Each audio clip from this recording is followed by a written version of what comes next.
Greetings and salutations. Welcome to Autist Circle Season 2, Episode 7. Jacques-Louis David. I am your host, the Bleach Demon, and joined as always by Total Blackout Painting, also known as Fat Dave. So, this should be an interesting one. Yeah, this is going to be a pretty information heavy episode.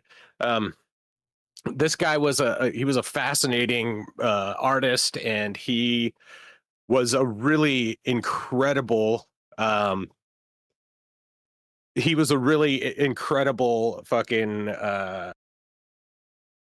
like just person in history. Lived through a lot of really amazing things and did a lot of amazing things, really involved with the French Revolution. And anyhow, we'll go on to that, but first off, let's just jump right into the presentation. So first thing here is got some notes on what Neoclassicism is. So this is the Pastoral Paulo from 1824, and I forgot to write down the artist's name, but he's a neoclassicist artist from France as well. So neoclassicism, Europeans of the 18th century, age of enlightenment, wanted their work in architecture to mirror and carry the same set of standards as the idealized works of the Greeks and Romans. In 1708, the Herculaneum was rediscovered, and excavations on Pompeii began in 1748. And neoclassicism as an art movement began in Italy, in Rome, as the art historian Johann Joachim Winckelmann, as his book Thoughts on Imitation of Greek Works in Painting and Scripture, published in 1750, played a leading role in establishing the aesthetic theory of neoclassicism. And he was really the first to articulate the difference between Greek, Greco-Roman, and Roman art. He was known as the prophet and founding hero of modern archaeology. However, the Italian art historian Giovanni Pietro Beori was also a forerunner. In 1664, his lecture at the Accademia di San Luca advocated for a return to classical ideals in art and greatly influenced the movement as well. So neoclassicism arose as artists and architects infused their work with past Greco-Roman ideals. A return to the study of science and history, mathematics, and anatomical correctness abounded, replacing the Rococo vanity culture and the court painting climate that preceded it. So with that blurb out of the way, we're going to jump to the timeline here. And we see that David was born in the same year that Pompeii was rediscovered, in the late Rococo period. Of course, his life intersects the French Revolution and the coronation of Napoleon. And he was really one of the premier neoclassicist artists. So let me read my thing here. David sits at a major turning point in art history. He bridges late Rococo and full neoclassicism. Is the artist who carries neoclassicism directly into the age of the French Revolution and Napoleon. If Fragonard, who we talked about last week, represents the elegant, playful, aristocratic world of the aristocracy, David really represents the hard reset and the moral seriousness, antique models, public virtue, and political image making that was part and parcel of the French Revolution. The Met identifies David as embodying neoclassicism, while Britannica calls him the most influential French neoclassicist. So he was born in 1748 in the later Rococo, like I said, but his mature reputation comes from the 1780s and 1790s, when neoclassicism became the dominant art movement in France. His career then extends into the Napoleonic period, when that same classical language is repurposed for imperial grandeur. The Met's Hillebrand timeline notes that under Napoleon, the neoclassical style was effectively embodied by David, even as the seeds of romanticism were beginning to grow around him. So, jump over to the man here, and we mentioned him last week in our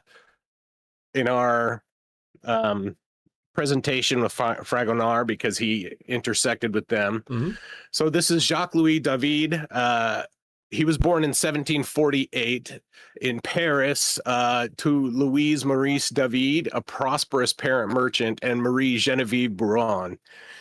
In 1757, his father passes as a result of the duel, and the sources or the reason for the duel have really been lost to time. Nobody knows. They just know he died in a duel. I mean, let's address that for a second. When you were able to, I don't know, be a man about it and take your frustrations out, or get your ass handed to you, right? It's a win-win. Yeah. It usually ended in death for somebody because that's just how they were. They were fighting with swords, and you'll notice in the picture we have here that David has a lump on his face. So he had a tumor on his face, and it affected his speech throughout his life. It's speculated that that it's a granuloma that was the result of a sword accident when he was younger, although that's not fully confirmed. So after his father died, he was left to be raised by his extended family, particularly his uncles, Francois Buron, and his mother's brother, and who was an architect at the et Forêts, and Jacques-Francois de Maisons, who his mother's brother-in-law, and was also an architect. And his uncles were not especially tender with him. He was raised in an austere environment where his childhood was marked by loss. He had a facial tumor, like I said, that impeded his speech. His family wanted him to be an architect, obviously, because he was raised by two fucking architect uncles. But he always desired to be a painter. They provided him with a solid classical education, and he studied classical literature and drawing. And then he first started learning painting from Francois Boucher, who we talked about last week because he was also instrumental in Fragonard's upbringing.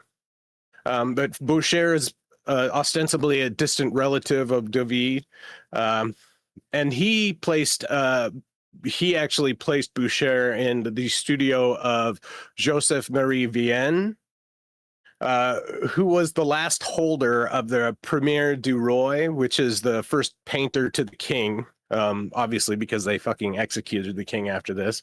Before the bishop, the position was abolished during the Revolution. And contrary to other artists, his artistic pursuits were not aimed towards the commercial path. His art training was directed at serious academic art. And at the age of 18, he was enrolled in the Royal Academy of Painting and Sculpture in Paris, which gave his artistic life a clear path, not the decorative Rococo style or frescoes, but towards historical paintings. So this is a painting of David, young David as a youth by Jean-Marie Vienne. So at the academy, his life wasn't any easier. A school was the gatekeeper for the competitive art world of 18th century France, and his ambition was aimed at the Prix de Rome, just like Fragonard. And this was, again, the state scholarship. And he failed 3 times to win. The first time with the Minerva fighting Mars. And then his next attempt was Diana and Apollo killing Niobe's children. And then his third one was the death of Seneca before he finally won in 1774 with Aristratus discovering the cause of Antiochus's disease. And oh no, Yeah, that's right.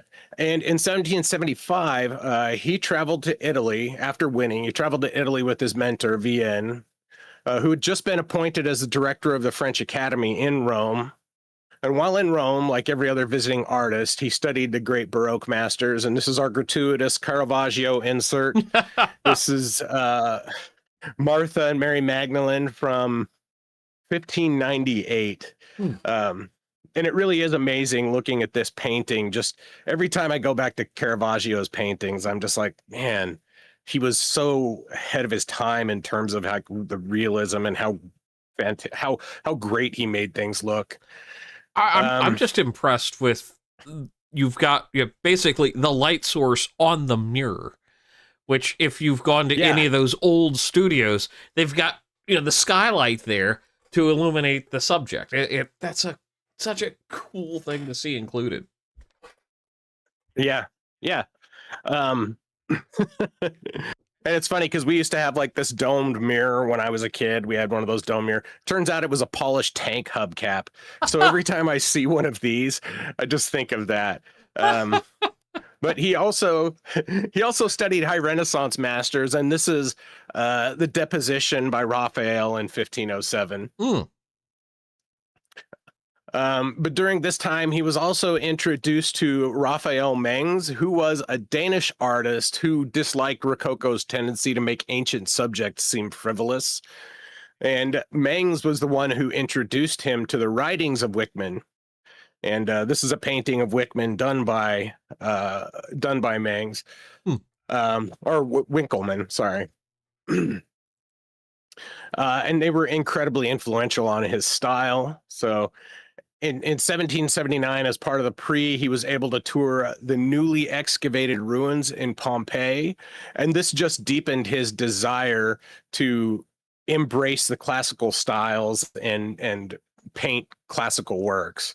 And he remained in Italy until 1780. Interesting. So upon returning to Paris, this is his painting Belisarius begging for alms in 1781. Upon returning to Paris in July of 1780, David was he had a finely honed visual seriousness and a much clearer sense of vocation. Rome gave him talents and Paris gave him the stage. His fellow students found him difficult, but his talent was undeniable. And when he returned to Paris via influential connections, he was made an official member of the Royal Academy, although not every member was entirely thrilled about it because he kind of backdoored his way in. He submitted Belisarius begging for alms to the Salon of the Paris Salon in 1781. The exhibition of which was a high honor. After the Salon, the King Louis XV granted him lodging in the Louvre, which was a really prestigious thing at the time. So while he was in the Louvre, he became acquainted with Charles Pierre Picot, who was a wealthy building contractor and the superintendent of construction at the Louvre. And he was kind of like the caretaker of a lot of royal properties. And then he actually asked David to marry his daughter, Marguerite Charlotte. Oh my! And he had 4 children. They had 4 children, and this was his painting of her. And this was done in like 1802 or something like that. Okay. So they had 4 children. They had Charles Louis Jules David, born in 1783, and then Francois Eugene David, born in 1784, and then he had twins, Laura Emile Félicité David and Pauline Jean David, both born in 1786. One would hope it's twins. Marriage, yeah. That'd be really funny if they weren't. So the marriage, it brought him money and status, and his position at the academy really brought him pupils and status. So he was a really prominent artist at the time. And after being commissioned to paint a piece by the government, he decided only in Rome can I paint Romans. And he borrowed money from his father to go back to Rome. His father-in-law, I presume, since his biological father His died. father-in-law, yeah, his father. Okay. Yeah, his father-in-law. Sorry, yeah. He got money from his wife's dad for it. And so this is where the first painting comes in. And this is the Oath of the Herati. And Kingdom of Vinland mentioned in the chat earlier that the Roman salute has no historical basis. But this painting clearly displays it. Mm-hmm. And so the mythmaking portion really makes a lot of sense. And that's a great input. I really appreciate you saying that, Vinland. So this was painted in 1784 to 1785 in Rome as the Royal Commission from Louis XV. And it's gouache and oil on canvas, and it's fucking huge. It's 10.8 feet by 13.9 feet, or 330 centimeters by 425 centimeters. It's a huge painting. And this was first shown at the Paris Salon in 1785. Wow. And the thing that's fascinating to me about that is that he painted it in Rome and then transported it to Paris. That must have been, because even if it's rolled up, right? Like even if they take it off the frame and roll it up, that's still a huge piece to move. Yeah. And 13.9 feet plus packing, even if it's rolled, or if you go the other way, it's still 11 feet. That is fascinating. Yeah, it's huge. Yeah. So the subject, of course, is a Roman legend from the 7th century, the Herati and the Curiati.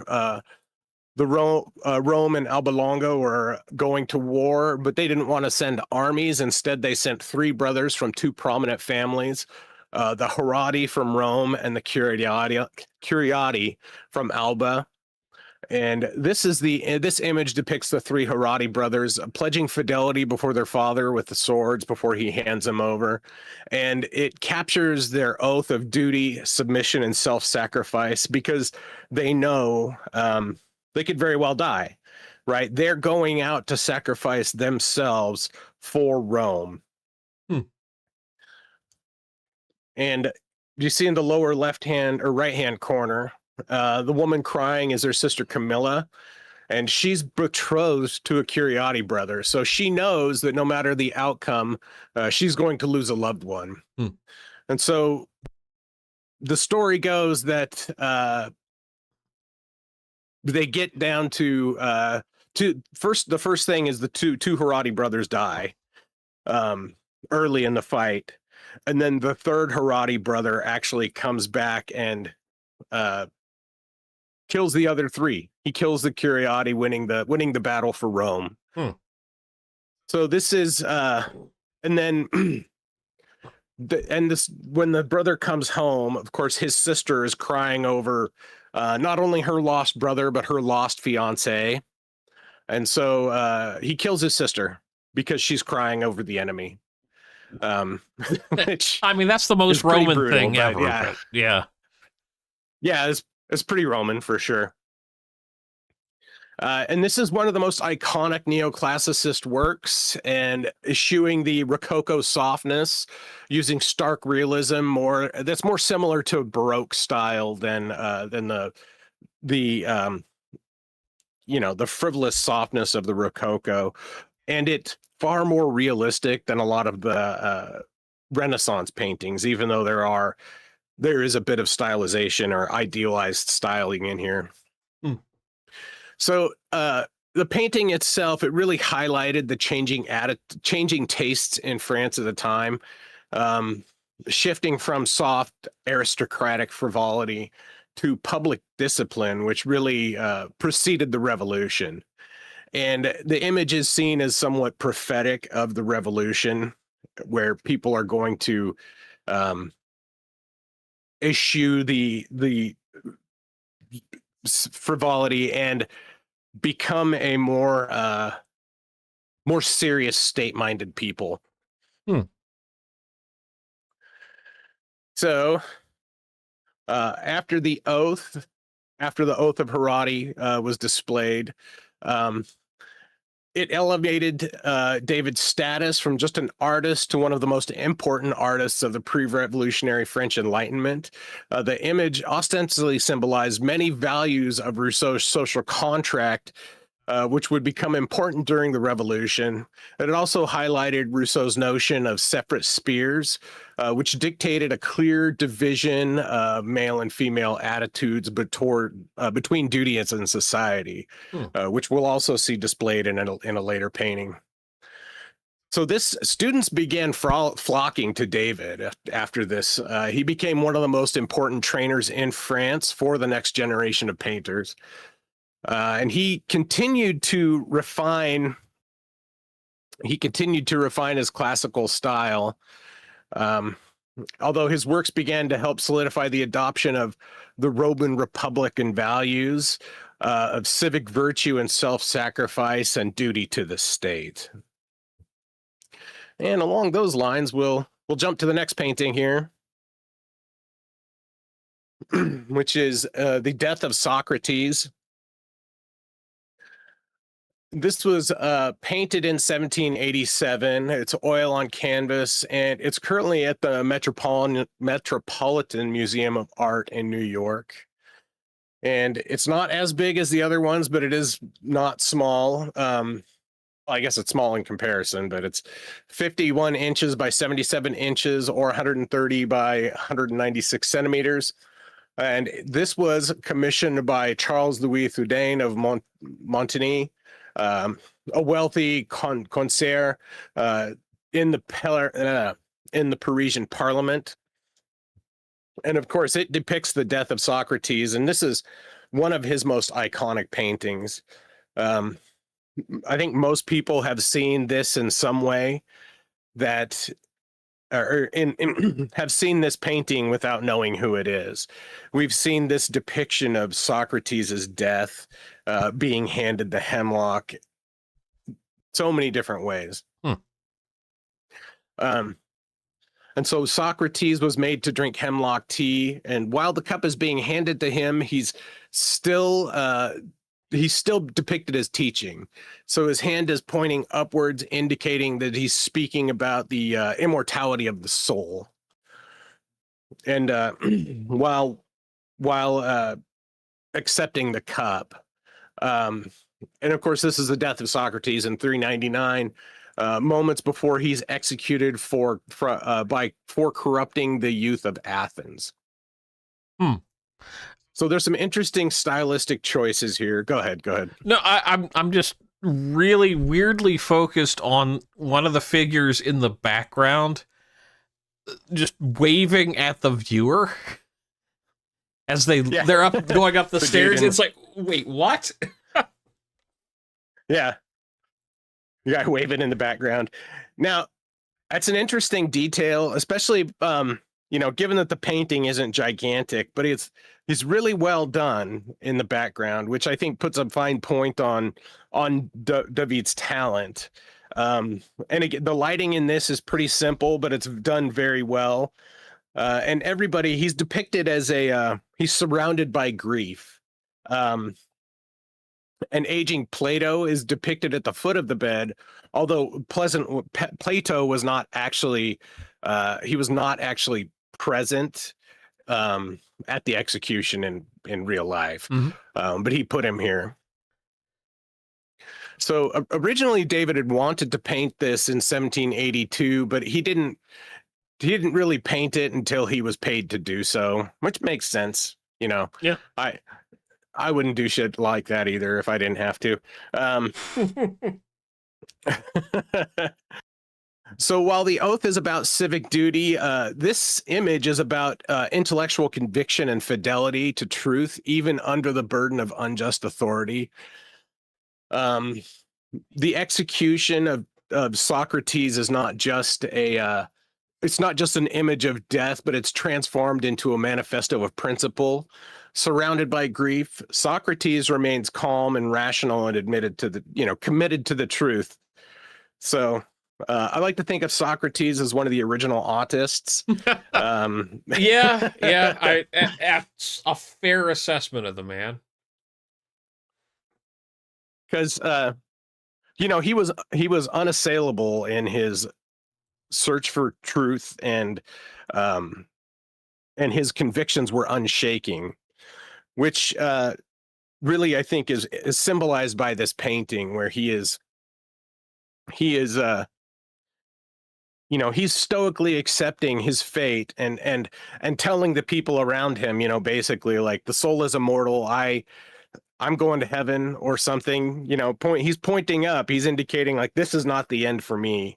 Even though everybody around him he's surrounded by grief, he is rational and um kind of consoling until the very end.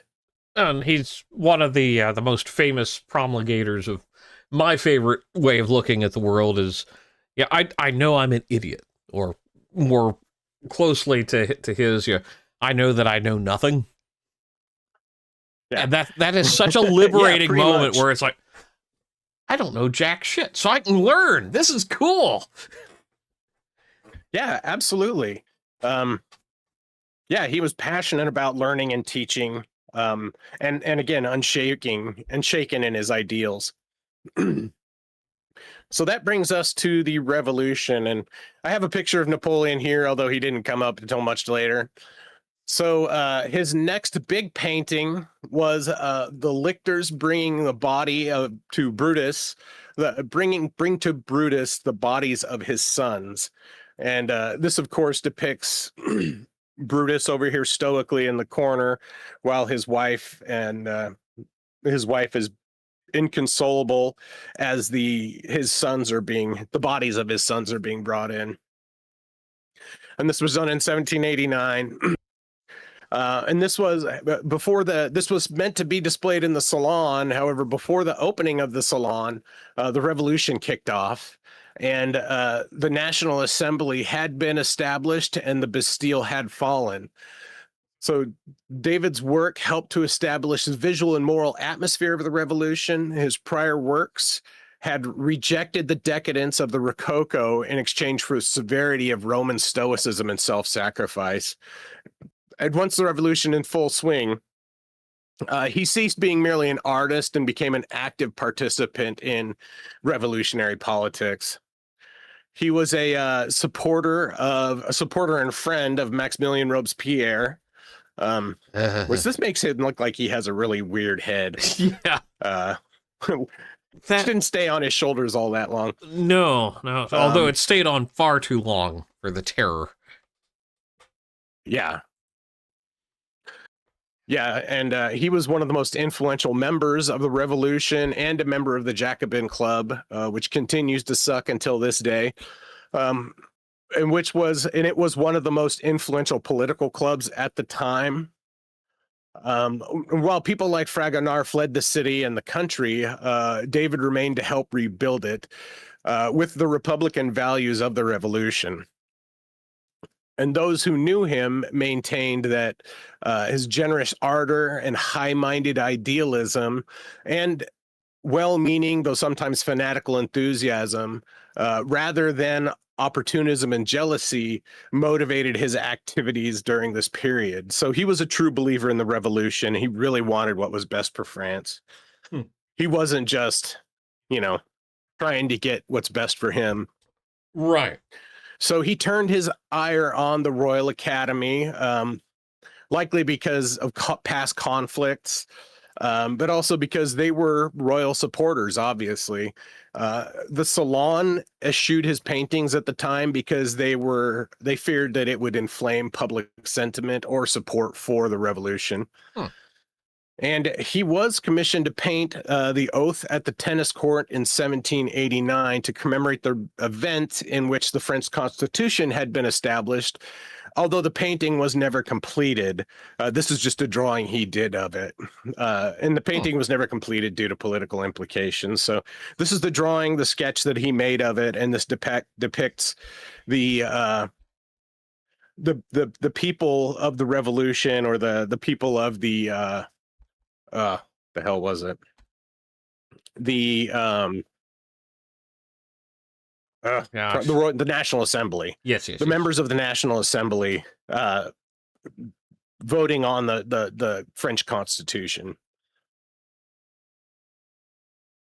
So, in that vein of the revolution, we'll look at probably one of the most famous paintings from the revolution, and this is the Death of Marat in 1793. So yeah, this is an oil on canvas, and it measures 65 by 50 and a half inches, or 165 by 20, 128 centimeters. And this is currently at the Royal Museum of Fine Arts in Belgium. So the story is that Jean-Paul Marat was the leader of the Jacobins and one of the most radical figures of the revolution. And he was also a close friend of David. He was assassinated by Charlotte Corday on July 13th, 1793, while working in his bath. She gained access to him under the pretense of delivering him a list of people who are marked as enemies of France. And then she took a knife that was hidden in her dress and stabbed him, kill him.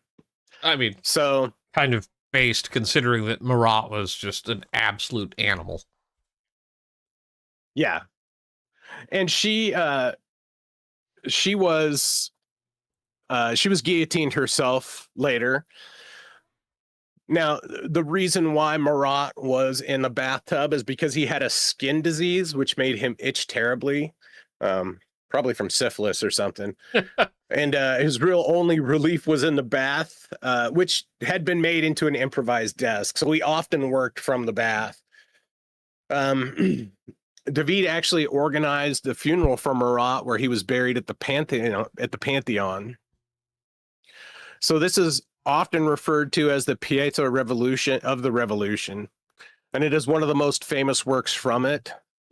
The letter in his hand connects the painting to Corday's deception and shows that he was working up to the moment of his death.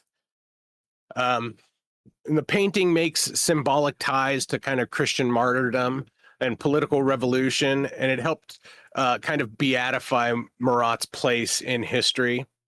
So Marat he's presented as the victim of assassination, a martyr of the revolution, and it's really politics kind of transformed into a somewhat sacred scene. Yeah. I just looking, I mean, you can definitely see some of the Caravaggiste influences, both in the background, but also in like the figure itself.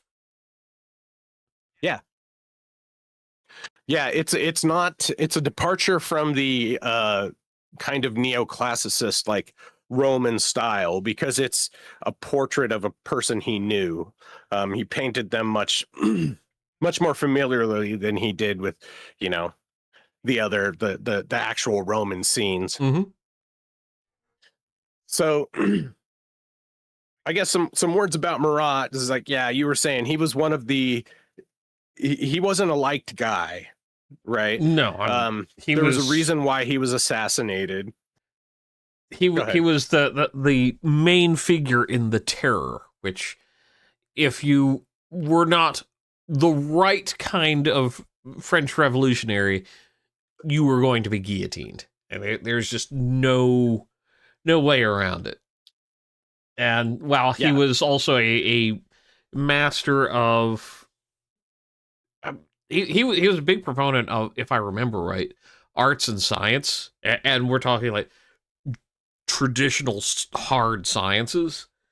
I think he did some early thermodynamic works too, which makes him a fascinating character. But yeah, he was just such a fanatic, and I mean he was his true mistress was Madame Guillotine. Yeah, and that's an interesting thing too, is that because of that fanaticism, they killed so many fucking people. They executed so many people in France. And I think it was on Saturday, somebody was saying they executed like almost 2/3 of the population, although I didn't look into that, but they executed so many fucking people Mm. just to create that perfect state, right? To keep doing that idealized utopia, as it were, which I think is very similar to the Jacobin movement today, because of course the Jacobins are a heavily socialist club, Yes. and socialism is always concerned with a utopia. Socialism wants to make everything perfect. You know, it's like, oh, it wasn't real socialism kind of thing. And in this regard, it's like, well, yeah, it wasn't real liberty. Yeah. Yeah, once we kill enough people, we'll have actual freedom, and that doesn't make a lot of sense. But that's really what happened. And, you know, They just I killed think a ton of people. it's also emblematic of the excesses of most revolutions, where it becomes a matter. Yeah, they go in and they try to purge, they try to purify the mentality of those who are following them. And what was the committee of surveillance? I think it was, with him and several others that headed the terror. And forgive my brain for being foggy on this. No, you're good. But he was like the man who's like, no, just kill them all. Just kill them all. You know, they're not living up to the Republican ideal. Let's get rid of them. Yeah. Which is, I mean, I think that's kind of part and parcel for people who are passionate enough to be revolutionaries. Mm-hmm. The people who are actually passionate enough to do things are also so ideologically driven that they don't mind chopping a few heads off to get what they want. Again, like I said, if we just kill enough people, we'll get our perfect utopia. Yeah. That's what they were going for. Yeah. So moving on from there. Oh. No. I could rant about Marat for a while. Revolution here. So let's keep going. Well, so this is the an image of the French trying to think what it was. This was their seat of power, basically. So in 1793, David was no longer just the painter of a revolution. He was actually deeply embedded into it. And he and Robespierre and many other Jacobins held high government positions, obviously. And then late July in 1794, the Thermidorian reaction and the subsequent coup caused Robespierre to be jailed and executed the next day. So people did to him what he did to the king, because he was being an asshole. He killed too many fucking people, and so they killed him as a response. But David was not executed. He was imprisoned, first for 4 months in 1794, and then again for 2 months in the subsequent year. And that ended the reign of terror of the Jacobins, and sought to moderate the revolution to bring it back to a more people-centered ideal, instead of high-minded nonsense. So while he was in jail, his wife divorced him, but they remarried afterwards. So there's speculation she divorced him to kind of save herself and the children from any sort of persecution, from being associated with him. I mean, that's fair. So, and while he was behind bars and after his release the following year, he campaigned in writing, and more subtly through his art to kind of clear his name in the eyes of the public. Of course, his wife would come and visit him in prison all the time. So again, like I say, they got divorced, but she came and visited him numerous times while they were in prison. And one of those things And this is the painting that really speaks to the separate spheres more than anything. And this is the intervention of the Sabine women. And this was painted in 1799. It's an oil on canvas, and it's another absolutely humongous painting. It's 12 foot 8 inches by 17 feet, or 3.85 by 5.22 meters. And it's currently at the Louvre. So, like, this painting is like bigger than my fucking bedroom. It's humongous. And of course, it depicts an early Roman legend where the Sabine women, who were abducted by the Romans, they intervened to stop the battle between the Romans, who had become their husbands. The Romans had abducted them, and then they made them their wives, and then they had children and stuff. And the Sabine men who came really on an unwanted rescue mission. So the central figure is Hersilia, appealing to the Roman Romulus, and the Sabine Titius, who was her father. So the Sabines are, of course, depicted with the gold shield there. So and very strategically located sword sheaths. Yeah. Very, very thankfully, very strategically, thankfully for the YouTube video, very strategically located sword sheaths. And this was his attempt to move into the more graceful Greek manner of painting, and really away from the kind of stark Roman style seen in previous works. And his painting was meant to be an appeal to the masses to calm the violence of the revolution. Of course, when his party wasn't in control of it anymore, he wanted, it's like, hey, calm down. Everybody needs to tone it down. And it was really, he was trying to preach conciliation in the country after all the bloodshed of the revolution. After they had executed most of the people he didn't like, then he's like, hey, we need to stop this fighting. And this painting was greatly admired by Napoleon, who saw the potential in David to help secure his legacy because of his talent, and because he was such a well-known and prominent painter.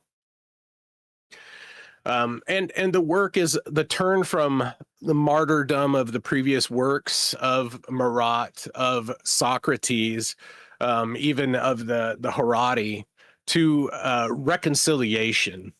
And instead of glorifying death for a cause, it focuses on the women who seek to stop the violence between their husbands and their fathers. And it represents the political healing. And this painting was greatly inspired by his wife and her. I'm sure when, they divorced, she visited in prison. I'm sure she greatly wanted him to just let it go. Just be like, okay, it's time for the bloodshed to stop. And so he used this painting as a kind of, it was an appeal, but it was an appeal to the female sphere of society, where the females, the women had to come in and intervene to moderate the radicalness and the violence of the men. Completely ignoring the women are throwing them, the Madame Defarge types, where it's like, oh yeah, no, let's click our little needles and get the guillotine going. Yeah. Of course, and this is a legend, and he really keyed in on it, and it spoke to him. And there's a lot of really great elements in it. I'm not going to zoom in too much because there's quite a bit of nudity in it. Of course, there's no wiener, thankfully, but it being that it is so large, there is a lot of room for detail in it. I think some of the coolest detail is in the background on the kind of ramparts in the back where there are people fighting. You can see there's archers on the ramparts. And it's not just, and it does look like there's a bit of battle going on back and forth there. I think there's a shit ton of other details in here. I really like the inclusion golden cow of the Roman wolf on the standard, and then I'm trying to figure out what the hay on the pike is representing, but that's a neat detail. Yeah, yeah. The Roman wolf with, of course, for the Romulus and Remus, Mm-hmm. being nursed by the wolf. And then the Roman standard, the Roma. Um, the horses are really cool. They're really interesting and well done. The wild eyes of the horses, which would be, I think, kind of reflected in the battle. Mm-hmm. Um, and then, of course, the women bring their children out too, and they plead with their husbands. They're like, "Hey, um, stop, trying, just stop fighting. We're tired of the brother wars, Mm. so to speak." Just I So, just caught this. The prominent figure on the far bottom right, leading the horse away, he's wearing a Phrygian cap, which is a very prominent piece of symbology in Republican style revolutions, both in the American Revolution and in the French Revolution. It's just a little detail, kind of like an acknowledgement of his republicanism in the kind of I would say you just kind of like a hint as to his allegiances. Yeah, it makes perfect sense. That's a great detail to point out, because I did not know that. That's fantastic. I love it. And it makes perfect sense. Um, he was an ardent believer of the Republican ideals of the Enlightenment. But as I said, of course, this painting drew the attention of Napoleon, which brings us to our next painting, the final painting we're going to talk about. And this is Napoleon at St. Bernard's Pass. It was painted between 1800 and 1801. And it's oil on canvas. It measures 102 by 87 inches, or 259 by 221 centimeters. And this currently resides at the Chateau de Maison. And 5 total versions of this were completed between 1801 and 1805. This is the original one. So this is also known as Napoleon crossing the Alps, or Bonaparte crossing the Grand St. Bernard. And it depicts Napoleon crossing the St. Bernard's Pass in May of 1800. Napoleon instructed David to portray him as calm and mounted on a fiery steed. And this is really his political theater and propaganda at its finest. He portrays Napoleon as a really heroic figure here, and it doesn't show a historical event as much as it shows, a vain emperor in a manner he wanted to be seen. Because the reality was it was really just a normal crossing. Mm-hmm. And during the crossing, Napoleon actually rode a fucking mule. He was riding a mule and just wearing a plain gray coat. Because of course, if you're crossing the Alps from France into northern Italy, it's cold. Mm-hmm. Why would you be all, you would just wear a gray pea coat to stay warm, whatever. The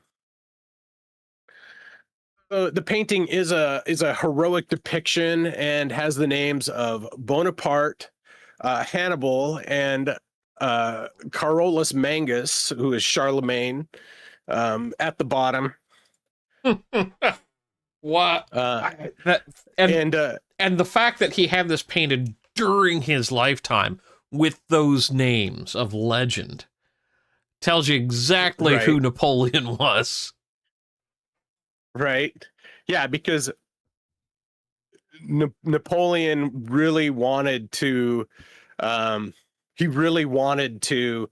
associate himself with legend. Of course, he was full of himself, and yeah, mules were far more practical than horses to get over passes like that. They often used mules to travel like that because, again, like, they're just hardier animals than horses.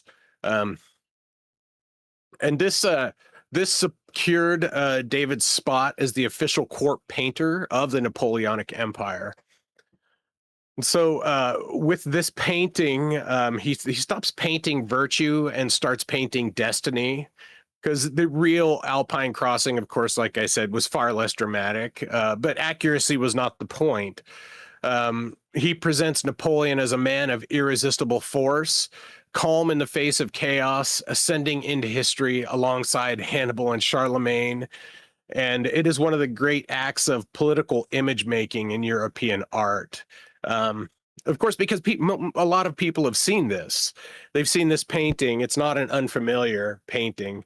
In fact, a lot of his works are very popular with people who are not popular, but they're well known by people who don't know art, just because they're such commonly used images. Mm-hmm. Well, and the death of Socrates, death of Marat. It really is one of the most iconic images of Napoleon. It really is. This is before his defeat by the coalition. This is Napoleon conquering the world, and it does come across. And I don't know how many books on Napoleon I've run across where some variation of this is on the cover. It's pretty amazing. Yeah. I mean, it is a real iconic image, even if it's total bullshit. Yeah. total fantasy, and just political propaganda, of course. But it accomplishes what Napoleon wanted it to do. And if Napoleon had known, actually he probably knew at the time, like, how iconic this image was, even though he was, full of himself. He probably recognized, and many people would have recognized, how important this image would become throughout all of history. Mm-hmm. In tying Napoleon to, in securing Napoleon's legacy as a mythic figure. And I will also say, just because there is a part of Napoleon that does absolutely deserve this level of iconic bullshit, because he simply was that big of a force sweeping across Europe, not just militarily but culturally. I mean, that whole era of stability after a very turmoil-filled revolution, and then to raise a nation such as France into one of the greatest threats that Europe had ever seen. I mean, you could even say the world had ever seen at that point, and inspired a world war, essentially. This is seeing this painting. It's like, it's bullshit. It's a lie, but it's also a study of the impact that one man had across an entire continent, even a hemisphere, and that's just really cool. Yeah, and it was it was largely thanks to, he did the military part, but the image making was entirely David. A lot of the myth making was because of David. So and it shows how his transition from, the revolutionary painter to the empire painter, and his ability to adapt to that style really speaks to his talent. So that's the last painting. So we'll go into the wrap up here.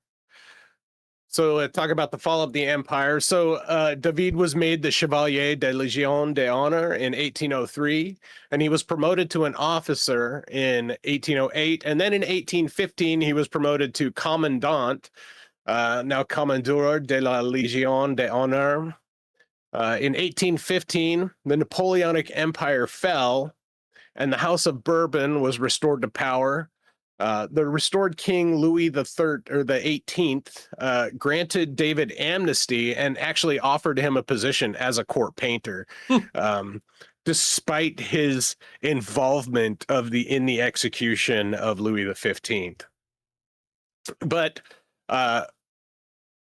he was still firmly against the monarchy, so he refused, and he chose self-exile in Brussels.